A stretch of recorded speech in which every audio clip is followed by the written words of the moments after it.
Hey everyone, what's going on? Maru here, and today I've got a little interview for you all.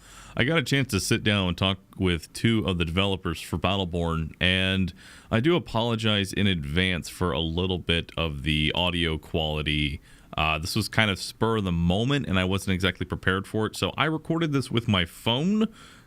This is when I went down to 2K, and I'm just now able to push this to live because the NDA is now lifted and I can actually share all this with you. So hopefully you all enjoy it. Hopefully you can hear everyone talking, and yeah, enjoy the video, everybody. Okay, so I am speaking to Graham Timmons, lead campaign designer on Battleborn. and Scott Kester, the art director. and as far as working on Borderlands 2, I believe you also worked on that one as well.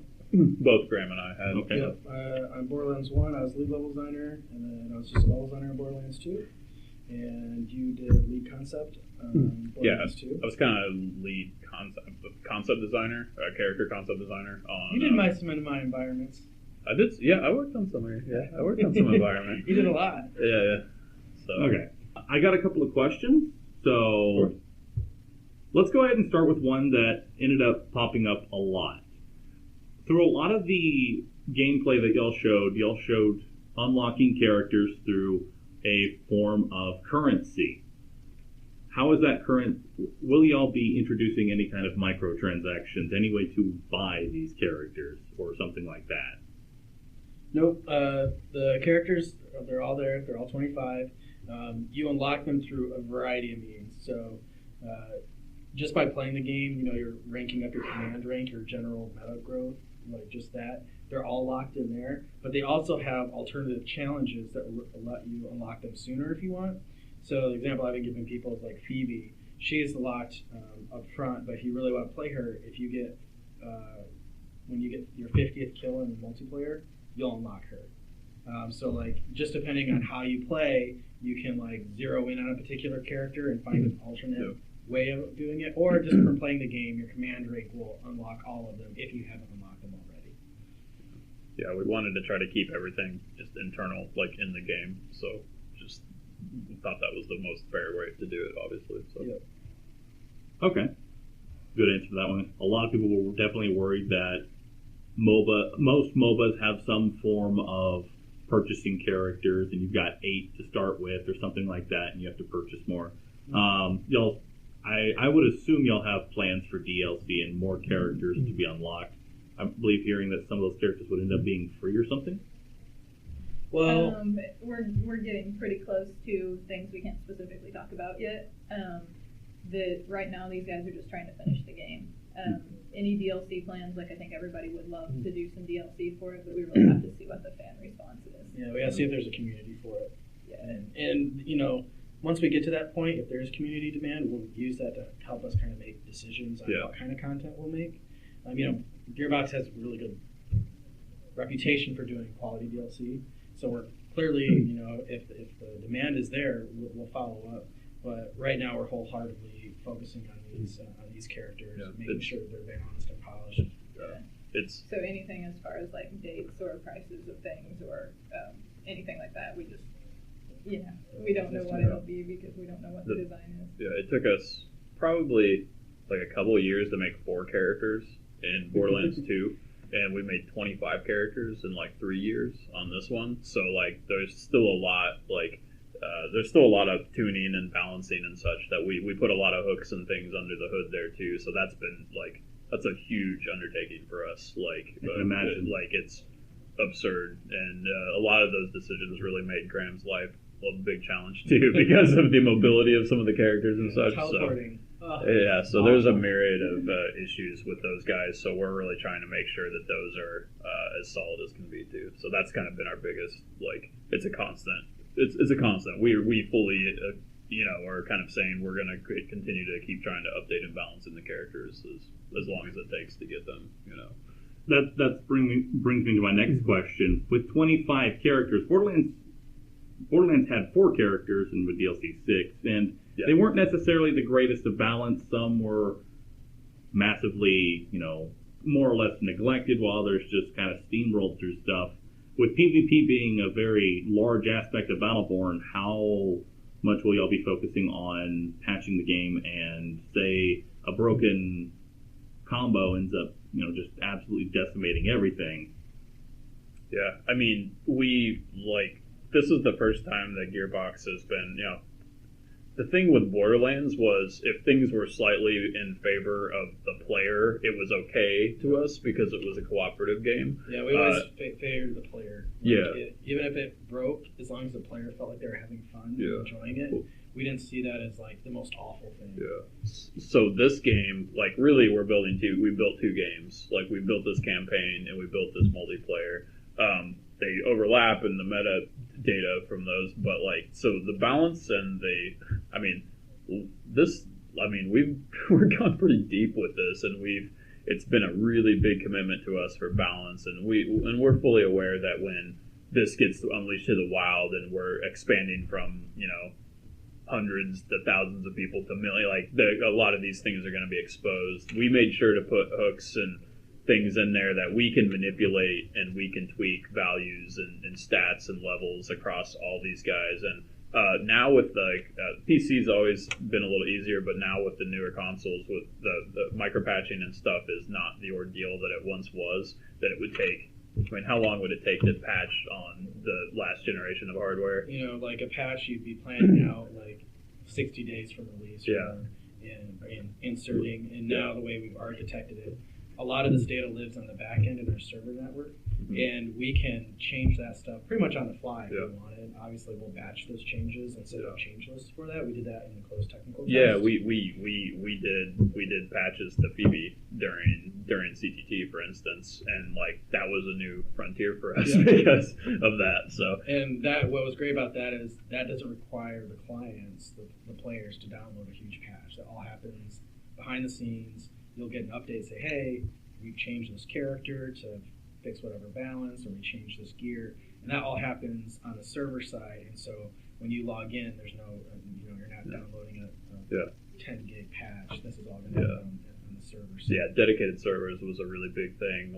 Often, it's authentic, and it's way less susceptible. So basically, if something gets found, it's broken, or some character is just so massively, underpowered or what have you, we won't be waiting 60 days for a fix. It'll be implemented once, as fast as humanly possible. Closed technical, I think we made changes to, was it 7 days from launch or 5? Yeah.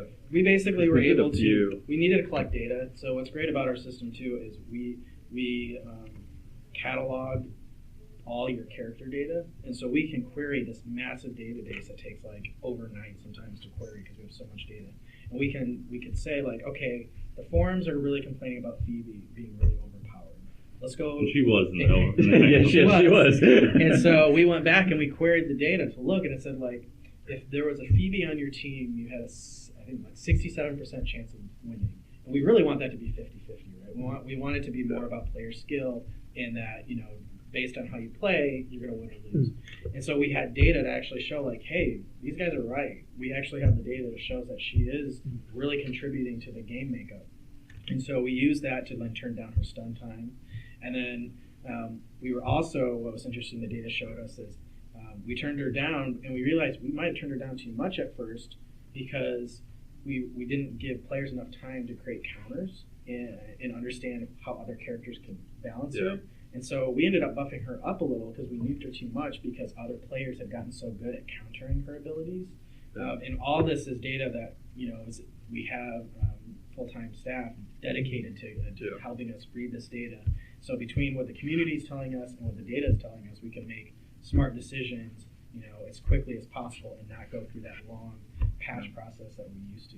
Well, and if you happen to play Galilea, for instance, right now. Yeah, Galilea is a little broken. She's going to change before every launch. People will be no, don't change her. I'm no, it's too much.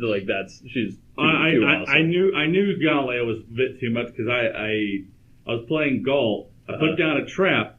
I pulled her in. I had my ultimate up, and I was shotgunning her in the head and getting criticals, and then she kills me. Yeah. It's a slight problem here. We're aware, but that's once again, that's I mean, you have to test it out. Yep. And there's a lot of variables and with the gear and all of those things too, like where we know there's going to be makeups that are going to be found that we've not. I mean, we can't think of all. We can't think of that. I mean, that's why you have betas, because you're not. Yeah. I mean, as large. I mean, you can have 20 people playing it every day. You're not going to be able to get the same combinations that say 200,000 people are going to be able to figure out. So moving on to the loot. How big of an effect is loot going to be having at the end game? Is it going to be just a small buff, or is it something that we're going to have to really take time and invest into each of our characters and how we want to play our game? Well, I think for high-level play, it's going to be pretty critical because every percentage point matters when you're playing in a competitive scene. Mm-hmm. So, what's great about it, it's made in such a way it's really approachable, and so it's not like overwhelming as a newer player to this genre. Like you're not like, oh, I can't take on this. You're only bringing in 3 pieces of gear to a match. You activate it using your shards, so it's really straightforward to get into. But I think at a high-level play, you're going to see people really wanting to find that piece of gear that gives them 1 extra percentage point better than this stat. And what's great about the loadouts too is you can have multiple loadouts. So you're going to eventually have like a loadout for when I play Meltdown, or I'm going to have a loadout when I play Montana, or I'm going to have a loadout for this other particular character, or variations of that character. If I'm playing tanky Montana, I'll use this gear. If I'm doing DPS Montana, I'll use this gear. So there's a lot of depth there that I would anticipate a lot of players who want to play at the top tier are going to dive into. I think we've started to see that like if it's a totally like, and one thing that we've been careful to do too is this isn't just like I got the best gear and I win. Right, like it's not. That's another issue that I want to make sure of. Like, let's say someone decks themselves out in the best legendary gear. Yeah. Are they just going to then automatic win? So and that's the thing too. Like that gear might cost 1,800 shards to even activate, right? And it's like it might be, but like we've been trying to make sure that like the gear is like it's like Graham said. I think the end game, like the person that's really dug in and they're really like min maxing and like looking at stats and stuff. That's really for that. I mean, I think the casual player, like, this is cool. I'm going to use it. I'm going to use it because it's obviously, but I think it's going to be, that's like one of those extra layers of like, I mean, we've got a lot of it in the game. I don't remember like what the stats are, but there's like, there's a lot of variables and a lot of ways that you can build your character in this game. If it's just from the helix itself to the mutations to particularly the gear, it's really like I'm not like a system designer on that, obviously, but like those guys have put a ton into that, and those guys play a myriad of games too, with like taking influences from this and that, and like I think people are gonna find there's a lot to come, and there's a lot of stuff, and there's a lot of things like from playing campaign and getting drops and stuff that like once again the parity between the campaign and the competitive like being the same like data, right? Not being like the campaign is its own thing and the competitive is another thing, and that was a thing that we believed in a lot, so that if you were playing either side of the game you were still going to be able to carry that data back and forth and that information. And what we found is there are definitely people like when we've got guys that have been playing. So we had a crew at work that played through advanced, the final level of the map, of the game, on advanced difficulty on hardcore, which means you get 1 life and you're dead, right? Those guys, they had to build their gear. They had played the game so much to get the gear that they needed to even, and it was their team makeup, but it was also their gear. Like they had found certain, I don't know how in depth that we're like talking about this, so I don't really want to get... Gear, like high level players are going to want gear, but we are balancing it, like you said, through shard costs, so that you can't also stack all the same stats, so you can't get like shield penetration. Yeah, I saw that got removed from the closed technical tests. That was OP. That was. I'm not gonna lie, I was running Wrath, and I just I got really good attack speed, and all of a sudden, I'm swinging every quarter of a second. You're a beast. I'm a walking blender. No, so we had to make sure pull that right out real quick. We're like, no, we can't stack it. Now you can stack. Let's say you had lifesteal as one. if you had another piece of gear and it was a minor stat, not the major stat, Yeah. still stack it that way. Yeah. But you're not going to have. You got to same be real time. creative and Yeah, you have have the to look for gear. those combinations. And that's Okay, another so you way. can stack attack speed if it's on two different types of gear. Right. So if Yeah. you have like Yeah. you have the glove. I think is attack. Is the Yeah, iron. the sword is the attack. The sword? glove Yeah. is the damage. Damage. Yeah. Okay, so it's the sword. You can't have another sword icon But- piece of gear. But if you had like a health piece of gear that also had a minor stat for attack, you can still equip that. Yeah. So there's a lot of depth there, and that's Yeah. what I'm talking about. There are going to be people that are looking for those pieces of gear that have the right combinations of stats that they want, and they're going to be looking for that little boost, that little Yeah. boost, that little And boost. what's kind of interesting too on the competitive side, those guys that are going to bring in legendary gear, I mean, it's expensive to activate, so they're And- already there. I'm sorry, go ahead. Oh, no, I was just going to say, just for the sake of putting this in the interview, to keep in mind, let's say green gear or white quality gear, you can almost activate right out the Yeah, gate. Yep. I mean, we have some gear that has no activation cost. Yeah, Yeah, I like- actually had a few of those. Yeah, And some the of the guys- green Some of the guys at the office only use that stuff. yeah, because it gives you the immediate boost. It gives you an Exactly. intimate. It always has a negative effect, but like it's interesting that the guy that's bringing in gear that costs like 1,800 shards, well, he made that decision and he's trying to build that way. Well, these guys already built a ton of buildables. These guys already did this, so like he made a choice to like Late game. he made a choice to So like it's the choice between, do I want my boost, do I want a lesser boost right now, yeah and I'll get the edge, Yeah. which may end up turning the tide, yeah or do I Yeah. hold off until Yeah. the late game and I'll have the bigger gear, which will have a very significant yeah push in the late game. yeah Because I noticed that, like, the difference between white gear, which you can just activate right then and there, Mhm. versus the legendary, because I got a legendary one of those, is almost like nearly double Yeah. the actual effectiveness. So. And there's some killer stuff, but like it's at a cost, and like I don't like I have builds like at work. I would have builds for campaign, and I have separate ones for which is why we have all the different loadout options. And I actually run pretty cheap gear most of the time because I would rather just like get a little boost to kind of keep moving rather than like but that's just my personal play, and it depends on the team that you're working with. There's a ton of depth in there, and there's a lot for people to really dig into and find the right combinations. So. Okay. So with all of that in mind, let's say you've got a person is not a PvPer. That person does not want to play the competitive side. Mm-hmm. Are they going to miss out from the game because they don't want to play competitive? And vice versa, are they going to miss anything if someone doesn't even want to touch the story and they're all about competitive? I don't know. You want to? I mean, we built the game so that you can play it how you want, and we embrace that. And that's why you can unlock content through both the campaign or through multiplayer exclusively if you want. It might take longer doing it one way or the other, but there's nothing stopping you from doing that. I think, are you missing stuff? Well, you're missing a whole different type of experience that we love you to try and to be engaged in, because we're proud of that work, and we think we made it in a way that's approachable either way. But you're not necessarily out like characters. You're not out gear. You're not out anything that makes you not competitive if you choose. You're not losing one side. And we're aware that there's a lot of Borderlands fans that they just want to, that they're just interested in playing through a story and playing together to like take on the challenge. And like play couch co-op, which I assume couch co-op is going to be in. Yep. That was one of the questions. Split screen, all that stuff. Pretty much the standard from Gearbox games in general. couch co-op. It's our best performing one too. We've done a lot of work performance to get performance and split screen to be sexy. Yeah, it's nice. It's a much better experience than we've delivered in the past from the split screen side. So we're really proud of that. So. One minor question then. With the competitive on, will the story mode be always online? I don't see why it would, but I figured I would ask. It needs to be always online because all the gear needs to be authenticated with our servers. We don't want players to hack gear, and so every piece of gear that you get has to go to a server to make sure it's not exploiting our systems.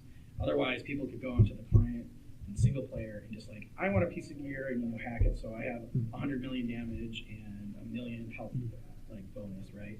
So every piece of gear we actually authenticate, and I think it's a great step because we didn't do that in Borderlands, and that's how you got dupers who could come in and dupe all the weapons, dupe all the gear, and drop it off.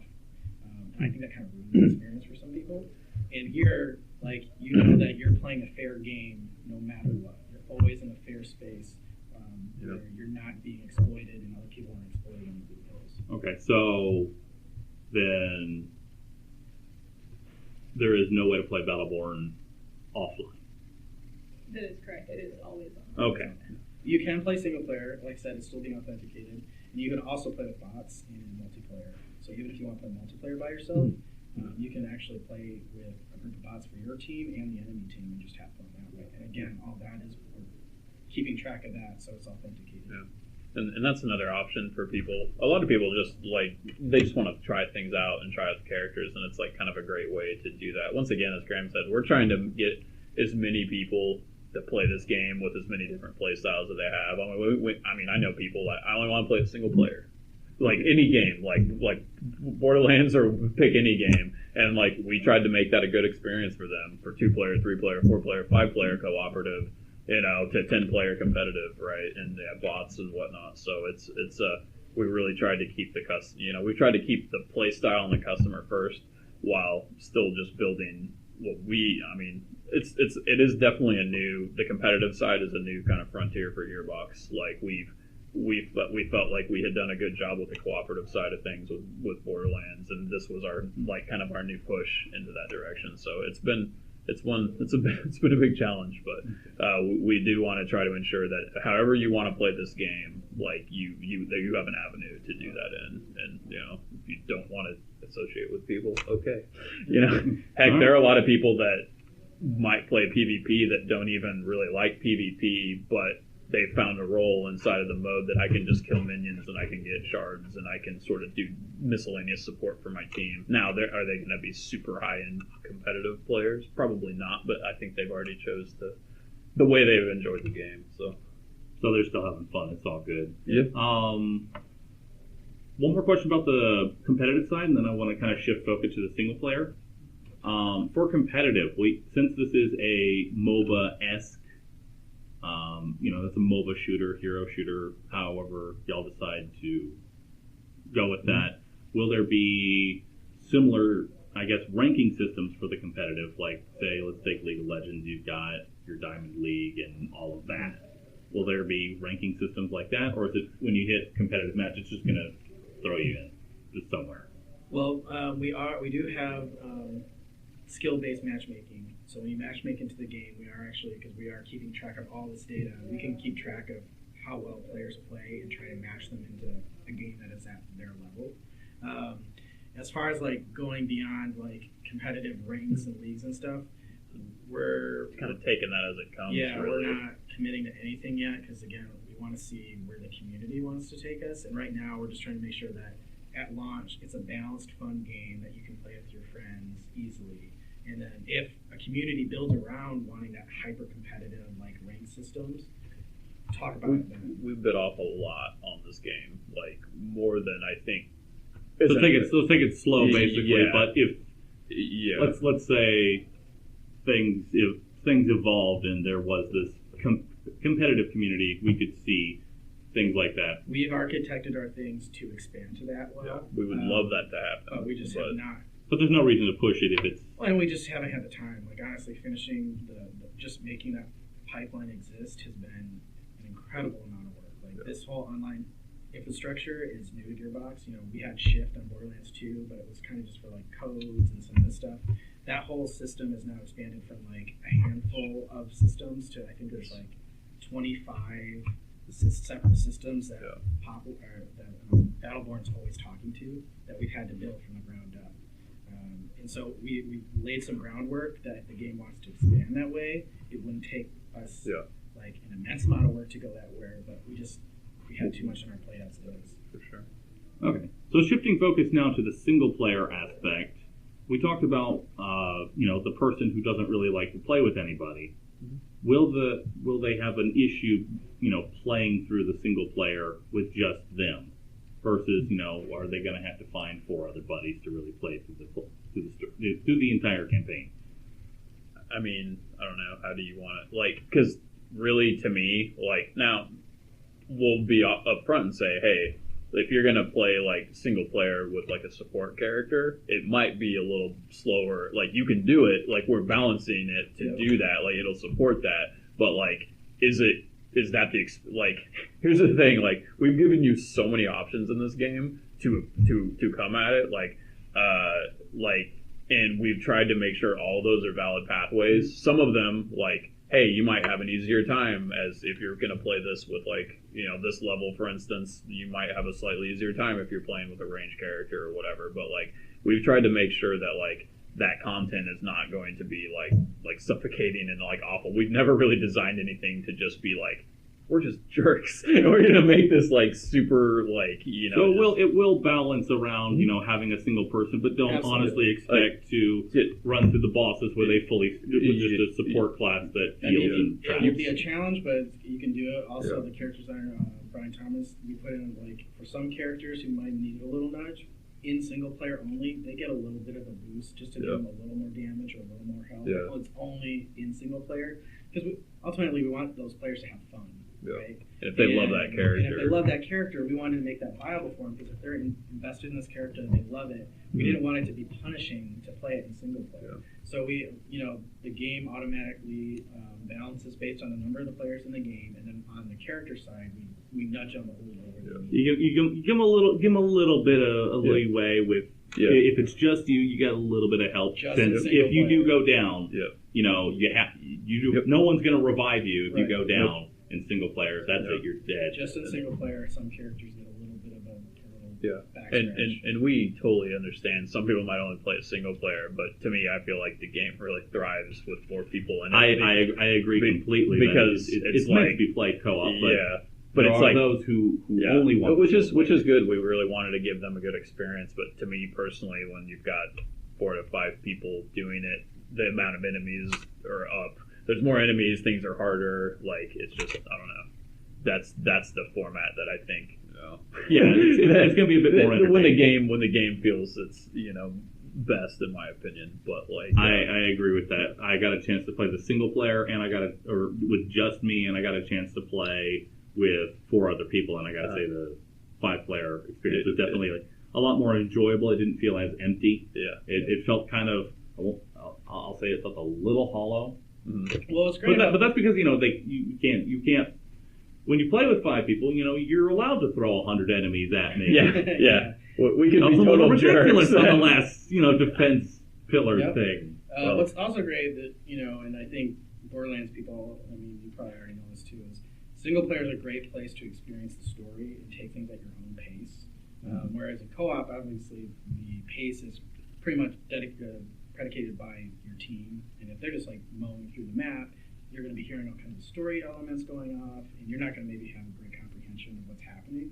On single player, you get to slow down, you get to look at your helix, you get to like learn about your character and take in the story without feeling overwhelmed. And there's little things to poke around in. We got little hidden goodies and things and such that a lot of people are just going to blow through, and you know, there's different chances of things showing up and whatnot at different areas. So there is a reason to explore the map and not just go on the main path. Yes, for sure. Okay, for sure. That was another question. Is, you know, Borderlands has a lot of very hidden little details all over the place. It's like you guys just decided, I'm going to look at this map and figure out the most obscure place to place this chest. Where can I put it that no one will go? So we got a little bit of that. We got a little bit of that. You know, we hide some of the bigger chests that, you know, the bigger chests have the greatest chance of dropping a piece of gear, a gear pack. You know, we kind of those can randomly show up in different locations in the maps. And then we have little pieces of buffs and stuff that are kind of sprinkled about. So if you get up somewhere you think you're not supposed to, chances are there's a piece of gear, and we know that you're going to be there. Well, I think we've all played that game too, where we get, oh, what is this? And there's nothing there, and you're like, what is this? This is so lame. Why didn't somebody like put this little thing here? So why is there a path leading to nowhere? It's an empty cave. Okay. Well, so we've gone over most of the stuff here, but one thing I wanted to go over was the difficulty both on the low end and on the high end. Now, here in the demo, we got to play, there was normal and advanced. Is there anything below normal, say easy, and is there anything above advanced? Because I know in Borderlands, you guys, kept pushing the game further and further and further to the point where we had Overpower 8, Ultimate, and all that The stuff. math. Yeah. It's nuts.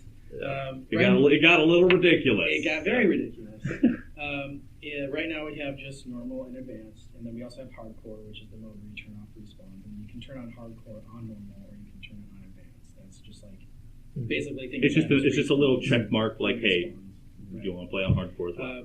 We actually architected behind the scenes the data to expand difficulty beyond those two tiers, but balancing those two tiers has been really tough. Yeah. And so, if we find that there's a desire for more difficult or more easy, our system actually can do it, and that would be a bigger patch. That would probably take a bit more work, but it's actually made in a way where we could go down one and we could actually go up one if we want. Right now, I personally would love to see, up one. I liked playing on the Overpower 8, even though it was broken. you need to play advanced first. I mean, did you get a chance to play it in I advance? did not get a chance. It's I love. It's a lot more fun. I think it's a lot more fun. Yeah, like this was a game that I think we sort of had a little different view. It was a little more of an old school mentality. It was a little more of an arcade challenge, and that was sort of as we kept building it, it kept growing that way. And I feel like that's one of the best ways to experience the game on advanced. Several of the levels in particular. I mean, like you played through the Renegade today, right? I got to play through a little bit of I got to the third pillar in Renegade, and I was able to finish the ice map, the Void Edge. Okay. Because there's just some elements of like the end of Renegade when it's basically like the faucet turns on and it's just like 4,000 dudes everywhere, and it's so fun. It was like a waterfall of dudes just coming out of this dropship, and I was just like, how do you fit in that? Yeah. This doesn't even make sense anymore. There's this sort of parsing of like the madness in this game. I mean, the effects are kind of crazy. The game has been built to just be insane, and there's like an insanity to it. There's like this symphony of madness that, I'm very proud that we were able to make when it's at that level, particularly towards the end. Some of the in-game stuff too is like very challenging. Yeah, it took like some of our best players in the office. Like I think the last map, they played it on hardcore advanced, and it took them 6 hours of attempts to beat it. Yeah. And this is like guys that really excellent players who helped build the gear designers, and the gear, and they had to go and find the perfect match of gear, and then they had to find the perfect just for one character level. composition for their team to be successful. And it took them 6 hours of attempting one map to do that challenge. So I think if you're looking for a challenge, we have it. And if we need more challenge, we'll just we have the potential to there's the potential there if just like we talked about the competitive desire, if the single player desire also happens to be there and it's large enough to justify it. It's just so hard to balance games, and it's really hard to balance this game in particular. I can understand balancing this game in particular because this one actually has a very in Borderlands, if something was broken, it was kind of okay. It was all right as long as it wasn't like crazy. Just crazy, not crazy. And here we can't even be crazy. It's gotta feel right. And so the complexity of the 25 characters, all the different environments, all the different things you're doing in the levels have to be balanced. For difficulty, like the things you're escorting or defending in the campaign has to be balanced versus the health and damage of the enemies versus the gear coming in and making sure that's like that matrix of things that can like go wrong is really exponentially huger than like bigger than so. Okay, so going again into the single player aspect now, one of the main aspects that a lot of people did enjoy, not everyone, were the raid bosses from Borderlands 2. And that was more or less our end game, to put it. And I got a chance to fight the Void Edge boss at the end of it, and it actually looked, pretty solid. Granted, I was playing it on normal, not advanced. There wasn't 5 people, so I can imagine it'd be a lot crazier. But how, as far as bosses and things like that are concerned, how in depth did y'all end up going with this? You're not going to have to do some. Are you going to actually have to start for the advanced difficulties, like actually thinking about team comp and you do. You can't just run in there and be like, all right, guns blazing, let's go. Yeah, I mean, it's like been specifically, it's been specifically built in a way that if you could do that, then like that's lame, right? Like, so we really wanted to make it like we had focus testers in, and they had played normal, and we're like, oh yeah, we're owning this, and they started playing advanced, and they were just like died in like the first couple minutes, Is this really possible? Yeah, is this even possible? And like that's like kind of that thing we want. We want to give a challenge to the person, like for the person, like the end game there. So I think what we had done in Borderlands, I think, is kind of like was like a starting point in our company of kind of where we're trying to sort of like head with things, So I think that I don't know.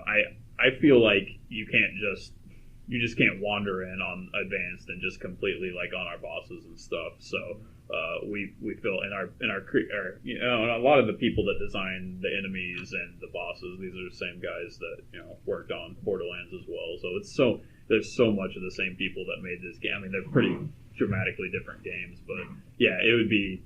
We feel like it'd be a disservice if you could just kind of like, I played it on hard and that was super easy, and like you said, like one of those, and for instance, like 6 hours for one with people that have developed the game for years, like, and it was still pretty. And as far as going back to the bosses, y'all are gonna have a more focus on the actual mechanics of it rather than there were a few bosses like Terra, which is a giant pillar of hell. Yeah. We're not going to see those, are we? No. I mean, we really wanted this time to like kind of step up our game there. So the bosses in the campaign they're going to do a variety of things. They're not just bullet sponges. Like you saw on the Void's Edge, you actually get teleported to a whole new world. Yeah, it didn't really feel like the boss didn't really feel like most of my damage was going into that. There were like these things protecting it. There was a whole void phase. Yep. I imagine that's ridiculous on advanced. Yep. And it is. It didn't feel like 90% of my time was like, all right, let's slowly whittle that down. We really wanted to make the mechanics of the fights be more complex and more interesting. We kind of had to do that because with 5 players, the amount of damage a team of 5 good players can do is a lot. Yeah. And so it just turns into a health war. Like, let's buff up the health. And that's not fun. You're just still pouring infinite ammo and infinite damage into this thing. So it really came down like, how can we challenge players through mechanics? And so that's why you have that big sphere of damage that's constantly growing. I actually really liked that because I was like, what's this? What is it? I ignored it at first because I was just cleaning up, and then I noticed the sphere is growing. I'm like, is that like a mini enrage? Like, oh god, it is. Yep. So we wanted to step up our game there and make the mechanics of the bosses you're fighting more interesting and have multiple stages. And then, just like Borderlands, though, there is gear that only they can drop. Some of the legendaries. So we can actually see a reason to want to farm these bosses because they will have unique loot attached to them. Because that is another question that was in there was what is my incentive to replay the mission? Like, obviously, I want to replay it as a different character, but why specifically would I want to go to Void's Edge? You want to. Let's say I hated that boss, but there's a piece of loot on it. There's a piece of loot that has specific pieces of loot for the different bosses that you can only get from that boss. So even at that basic level, if you want that piece of gear, you're going to have to go run that map a handful of times to get it to show up. Yeah, I also think too, as far as the replayability levels, like all the challenges that are inside, because those, I mean, you played through an entire map, right? I played through an entire map. There was side objectives that honestly I would have never done had they not put a little thing in there, and a little piece of me died when it turned red and said side mission failed. And I'm so sorry. See, but the thing is too, if you want to try to make those happen while you're playing, I mean, that's another thing that really dramatically changes the course of, oh crap, we need to take out this many virality in this, and it totally changed and I'm sort of the same way. I gotta do this, and there's no reason for me to do it, but I want it. We tried to Graham and his, really I think we did a pretty awesome job of trying to add more replay, like a reason to do it. Yeah, like you said, playing it through with a different character really changes the experience. But we wanted to also kind of give more elements and more reasons to do it again. Yeah, to have certain gear dropping in certain places. Also, like in the campaign maps, we didn't talk about it today, but when you replay it, you hear different dialogue. It's not the same dialogue every time you play. Yeah. And so, and the dialogue can even change based on your team makeup going into it. That's actually another question. In Borderlands and in Borderlands 2, if I was playing with somebody, there was basically almost nothing coming out of my character that I had anyone with me. No. Will we see a little bit of chitter chatter between the two people? There are certain things that will only be said between certain. There's hundreds. There's like So many lines. I can't even remember how many. Thousands. I don't even know how many lines are in for each character, but there's a lot of specific barks, and that goes for PvP as well too. So there's all kinds of call-outs and conversations, and then in the campaign, like I said, based on your makeup, you might even hear a completely different conversation because you brought in these two characters who know this or have the history and the lore of this map, and so they go on this whole tirade back and forth that you wouldn't hear all these other characters. What's really neat too for the people that are kind of diving in, we kind of estimated, like, if you wanted to max out one character like their rank, right, like up to 15, you could do that, but really you'd also want to unlock all the lore challenges and stuff in there, and that we've kind of estimated 15 to 20 hours per person to just get all the stuff for the one character. I actually really like that once you actually have a side objective that you have to specifically do with this character. And I do like that, you actually unlock the lore and stuff like that. So for those who want to go and invest into a character specifically, they can. And it's cool, and I feel like that's just another thing that, like as Graham said, the different dialogue that's said that's giving more for the people that want to dig into that or they're interested in the world. We've buried's kind of a bad word. We've put a lot of stuff into the game. There's a lot of lore. There's a lot of audio logs. You unlock all visuals. You unlock and there's some music that you unlock. Yeah, you unlock music. Actually. By maxing out characters, you unlock skins for the characters and stuff. So there are things we tried to kind of put presents at the end of all that stuff too. So there's a lot to dig into. And as Graham said, it's pretty rad when you play through a level again and it's like, wait, what are they talking about? This is hysterical. There are some that are so, I'm maybe a little biased, that are so freaking funny that you barely ever hear, and it's always a treat when I'm there's some rare conversations that are in there that you'll only hear every so often. Okay. I want to try and keep this spoiler free for the interview section, but I kind of want to get this question out, so I'm going to word this carefully. There are characters that you unlock via the story. I'm sure you all know what I'm talking about. And can you bring those characters to the beginning of the game in a mission that really doesn't make sense? And all characters... Will they talk to themselves? Yes. Yeah, it's obvious. All characters can be in all maps. It's just we did it purposely as far as the ones that we unlocked, particularly tied to map, because we wanted to minimize that confusion the first couple times you play through a mission. Okay. And so some of the our story NPC characters, there's some of the ones that are unlocked later, like Cleese, Monica, Deonde, Galt. Those guys all kind of show up a little further into the unlocked progression of the game because we want to avoid any of that confusion of having those characters in while the story versions of them are talking. And so those guys are more mid-game unlocks to help avoid that. But if you just played just multiplayer and unlocked all the characters through multiplayer and then went back, you could totally play with Isaac and go play in the algorithm and have your Isaac talking to that Isaac. It's actually kind of fun, and I actually kind of do they break the fourth wall of saving myself? Yeah, dude, I don't know. I actually maybe we dropped the ball on that. I don't know if we actually do that. Lindy might have done that for one particular map, and it might have been the algorithm. I could see that happening with Isaac. So there's so many lines, it's hard to memorize them. Basically, each map has all these combinations of dialogue, so it's hard to keep track of is this line said in this map or is it said in this other map? I think it might happen in the algorithm. Don't hold me to that. Okay, well, that is most of the questions.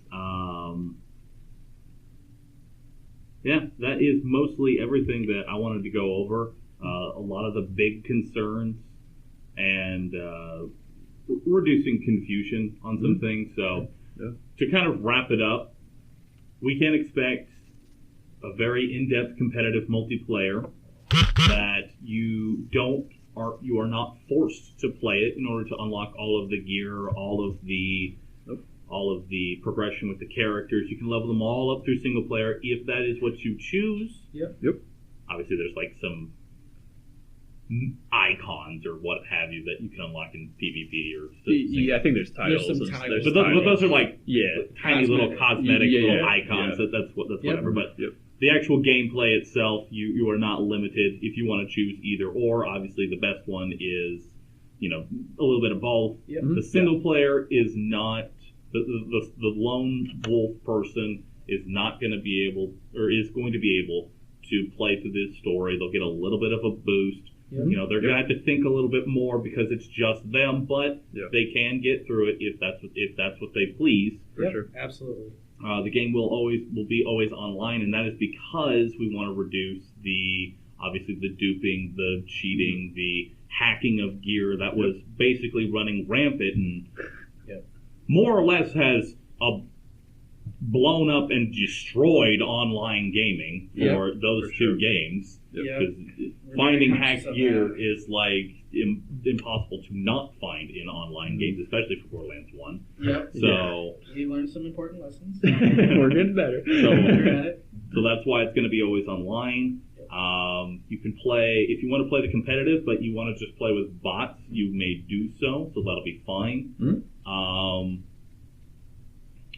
There is, for the single player, or for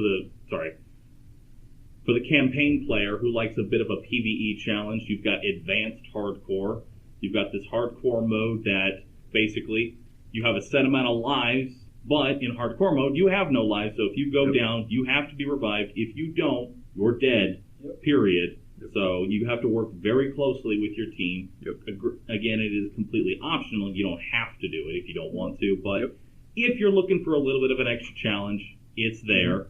If you don't want to have hardcore mode on, but you still want to play on advanced, there are ways to actually get more lives in your game, so that way you don't, you're not like, 5 and done. You can actually, if you explore the map and you do certain things in the game, you can actually get yourself more tickets, so you don't have to worry about things. Bosses are going to be a little bit more in depth. They're going to have much more diverse mechanics that you're going to have to pay attention to and react to, rather than how long do I got to point my gun at this thing before it stops moving. And I guess last thing I wanted to ask about the single player experience. How in depth are we looking at for actual enemy combinations, the actual enemies themselves that we're facing? Because I noticed that we had a lot of enemy little. You had your tiers of enemies. You had your tiny little thrall that'll run at you. You got your gunner. You have your brute with the big shields. That way he's blocking damage. So that way the snipers behind him can, go to work. But will we see more than just... I only got to take a little piece of it, so I didn't get to see too many of the Varelsi. Yep, there's more Varelsi that you haven't seen. Quite a few more of them. The minion robotics. You really didn't find any of those. There were no minion robotics. They have there's a lot of different combinations of those guys that you haven't seen. So there's still quite a bit of enemy variety that you guys didn't see in just these two episodes. There's some indigenous stuff too, and there's some there's some more monstrous kind of stuff, and there's and then there's certain things that really are only spawning. The super badass kind of elite guys too are only going to spawn. I was actually going to ask, are there advanced only type things that might end up happening? You will have a much higher chance of seeing the most difficult enemies in advanced. Okay. Just kind of like Borderlands, where we up the ante, not just in health and damage, but the things you're fighting. That you're going to see that super badass loader walking along if you've got 4 people rather than just one. You can't expect to fight 5 of those things by yourself. Exactly. Okay. So all that stuff is still part of this game. Okay. And then one final question, apparently, question for the devs: explosions. We have them. Lots of them. We have lots of explosions. They're there. What about them? That's it. No, there's a question mark, an exclamation. There's a lot of those, actually. It's just explosions. I don't. It might have been Tor Badass then. I'm not entirely sure. It's just explosions. That's really it. We have them. Yeah, we got a lot. There's explosions. All right. Well, that is going to go ahead and conclude this interview. Thank you so very much. And again, we're talking with Scott Kester, the art director, and Graham Timmons, the lead campaign designer. Well, thank you so much for your time. Do appreciate it. It's going to be a really long interview. This is 50 minutes long. Wow. Did we just go that We long? talked for a while. Yeah, we got a lot to work with. So thank you everyone for listening in on this. I hope you all enjoyed it. It's been pretty good. It's been fun. So thank you so much everybody for listening, watching, and we'll keep it here for more Battleborn news and content and stuff. Okay, bye.